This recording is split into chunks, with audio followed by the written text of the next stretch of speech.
My name is William Maxam. I'm an instructor at the U.S. Coast Guard Academy, and this is some work I did for my thesis at Purdue under the tutelage of Dr. James Davis. So I'm going to start off today by giving you an overview of where threat hunting fits into the cybersecurity landscape, and then we'll talk about the research questions of the paper, the methodology, the results, and some key takeaways. So let's start with what threat hunting is. Essentially, when an attack occurs, at a certain point in time, the adversary infiltrates the network. Typically, some time elapses before the organization that has been infiltrated realizes that they've been attacked. This is called dwell time, and that's what I'd like to focus on. After the adversary is discovered, the incident response team is called, and that's response time, the amount of time it takes to evict the adversary. Dwell time is interesting. Here's a graph of average dwell times, and so you can see they range all the way from a few minutes, a few days, all the way up to multiple years. Dwell time is especially interesting because we know that a lower dwell time will result in a lower cost of the intrusion to the organization that's being attacked. So we really want to do our best to keep these dwell times as low as possible. Here is a graph of dwell times between 2015 and 2020, and you can see there's not really that much of a change. It doesn't go down at all, which is a problem because we want to see lower dwell times. So how do we lower dwell time, right? If an attack has occurred, the assumption is that the adversary has already gotten past the preventative mechanisms that we have in place.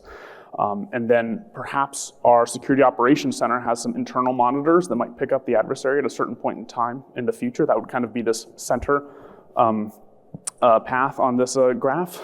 Maybe you get a call from the FBI that has access to some classified information source, and they say, guess what, you've been attacked. You should take a look at your network. I would like to focus on this top detection mechanism, and that is a threat hunt team. So essentially, an organization may have an internal threat hunt team that assumes that the organization has already been attacked and is just looking at the organization's network, trying to find an adversary. Perhaps the organization is also very security conscious and calls a threat hunt team in from outside. This would be a third-party threat hunt team. Calls a threat hunt team in, and this threat hunt team looks on the organization's network trying to find an adversary. These are all different mechanisms for reducing dwell time. Now, there are many private sector teams that do both third-party and internal threat hunting. I would like to focus on the government teams because I'm in the Coast Guard. Specifically, I focus on the Department of Homeland Security, although third-party threat hunting is done by civilian organizations within the government and by all branches of the military.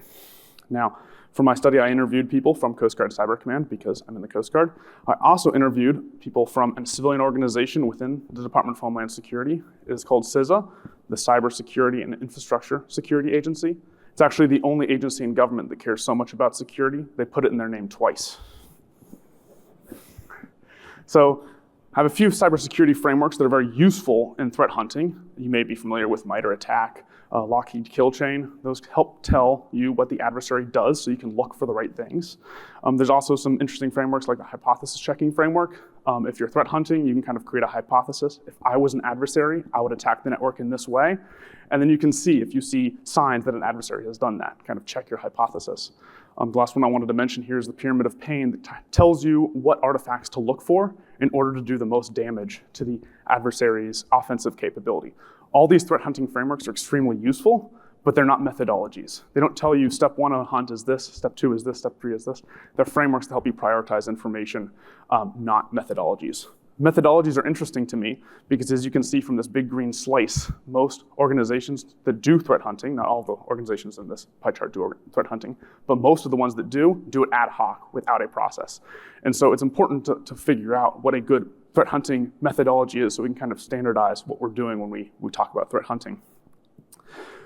Now, I was able to find in my literature review a great threat hunting methodology, but it was only for internal threat hunting. So this is Tahiti. It was the product of the Dutch financial sector. And they were doing internal threat hunting, realized that no one had published any methodologies, so they published one, and it's great. But it's for this internal threat hunting. And in the Department of Homeland Security, we typically do third-party threat hunts, external threat hunts on other organizations. And so Tahiti, for us, was helpful to an extent, but not a methodology that we could follow completely. And that brings me to my research questions. So my first question is, I wanted to publish what are the processes being used by the Department of Homeland Security threat hunt teams, and what are the shortcomings that exist in that process, and how can we help alleviate those? So that's my two research questions for this paper. As far as methodology goes, I went about this using semi-structured interviews. They're about 1 hour in length, and I did something unique. I asked all the participants to write at the beginning of the interview with a pen and paper, write down their process, hopefully in diagram form. And then I used that written diagram during the interview, asking them where different comments they made fit into their framework. Into their methodology. As far as recruitment goes, I had 11 subjects. Now, astute members of the audience will notice that 10 plus 3 is not 11. That is because 2 of my members had operated on both CISA threat hunt teams and Coast Guard Cyber Command threat hunt teams within the last 2 years, so I count them in both buckets. My sample was very balanced between analysts, team leads, and members of leadership, though.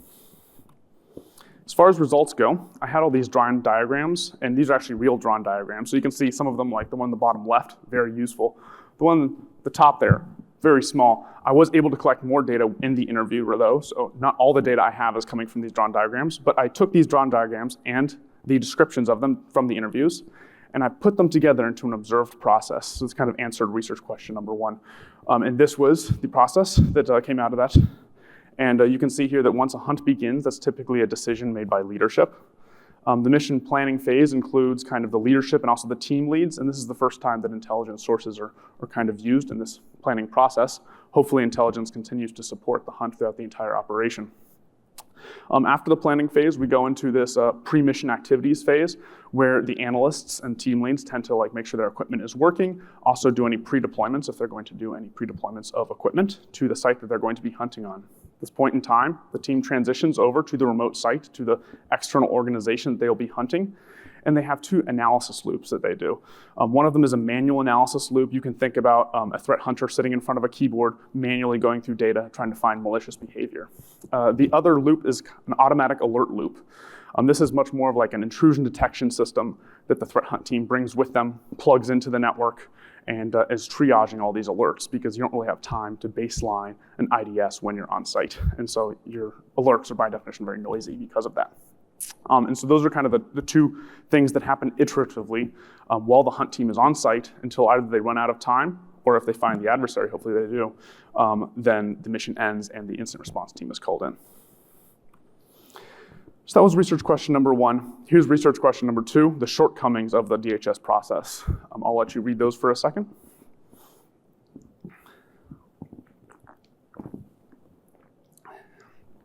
I'm going to go more into each shortcoming in future slides, but I want to mention here that you can see the number of subjects that mentioned each shortcoming, and you can see that all the shortcomings were mentioned across both organizations. Remember, I interviewed 11 subjects. So, key takeaways. As far as open questions that the subjects still had, they did not feel were adequately answered. One of them was how to measure threat hunting expertise. They didn't really like certifications. They didn't really like experience as a measure of expertise. And so an open question that existed is how should expertise be measured? A lot of subjects complained about too little automation as well. They really wanted to see more automation, but they were also concerned at the same time that too much automation would decrease the analyst's effectiveness in that manual analysis loop. Finally, the teams mentioned they didn't have the data they needed always.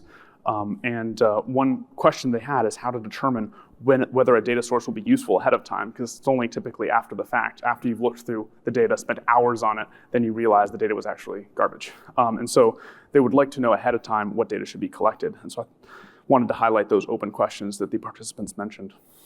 Now, the participants also had recommendations for other practitioners, so I wanted to call those out as well. Regarding the too little automation, they recommended to newer threat hunt teams, first things you should automate are the setup tasks and the baselining tasks, the tasks that happen right when you arrive on site at the third party. As far as lacking the needed data, they found that something that really helped them is to pre-deploy all of their equipment before the threat hunt team arrives. Because if the sensor has been on the network for 2 weeks, for example, before the threat hunt team arrives, at least the threat hunt team has 2 weeks of data to look at when they arrive. If they're bringing the equipment with them, then the threat hunt team's already been there a day and they only have 1 day's worth of data. That's not going to be as useful. A lot of participants mentioned they did not feel their processes contained enough detail, and they were also very concerned about high turnover. A lot of new members were coming in because of that high turnover. The recommendations tended to address both of those issues, and so I put them together for that reason. Giving team leads flexibility helps with both a lack of documented processes and with newer members, because the team lead can just make any changes they need to on the fly. As far as enhancing process documentation, you can also see how that would help newer folks. Pairing new and experienced members I thought was especially interesting because we know that apprenticeship is been shown to be very effective in cybersecurity, and it seems like from the subjects that I interviewed that it's also very effective in threat hunting as well. Now, those were all things that the subjects I interviewed mentioned. Something else that I noticed, and there's more in the paper, but I wanted to just give you one before I end this presentation, is this manual analysis loop and an alert analysis loop. When talking to the subjects, typically they would balance their resources about 50-50 in both loops. However, when I asked them in previous hunts which loop tended to find adversaries, they said that about 90% of the time, it's manual analysis that is finding the adversaries. And so to me, this indicates that either the resources are not being balanced correctly, or maybe that automatic analysis loop needs to be looked at to be made more effective. Because if you're spending 50% of the resources on something that's only effective 10% of the time, maybe that's not the best use of your resources. As I said, there's more in the paper, but I appreciate your attention. I'd be happy to answer any questions. Thank you.